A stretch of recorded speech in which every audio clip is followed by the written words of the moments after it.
बाळांनो, तुम्ही असे काय माझ्या भोवती फिरतात? तुमच्यासोबत कोणी नाही काय? मग मी मोठ्याने बोललो, अहो कोण आहे इथे?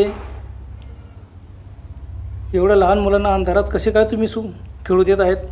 इथे सीधा रस्ता दिसत नाही, लाईट गेलेली आहे, यांना घरात बोलवा. पण आजूबाजूलाच मोठ्या माणसांनी उत्तर दिले नाही व त्यांचे सासूल पण लागलं नाही. त्या मुलांनी माझी पॅन्ट धरून खेचू लागले. काहींनी माझा हात पकडला. कोणीतरी माझी खांद्यावरील टिफिन बॅग एकदम खेचली. ती खाली पडली, पण मी पटकन बेल्ट धरून ठेवला होता. जोरात बॅग खेचली. मी पटकन पुढे होऊन त्यास दुसऱ्या हाताने सावरले. मी पटकन पुढे होऊन त्या मुलास दुसऱ्या हाताने मारले, पण हात हवेतच गेला. ती आकृती अंधारात दूर पळाली. बॅगेचा पट्टाच तुटला. मी कशी तरी बॅग घट्ट पकडली व बाकीच्या मुलांना बॅग मारू लागलो. सोडा सोडा.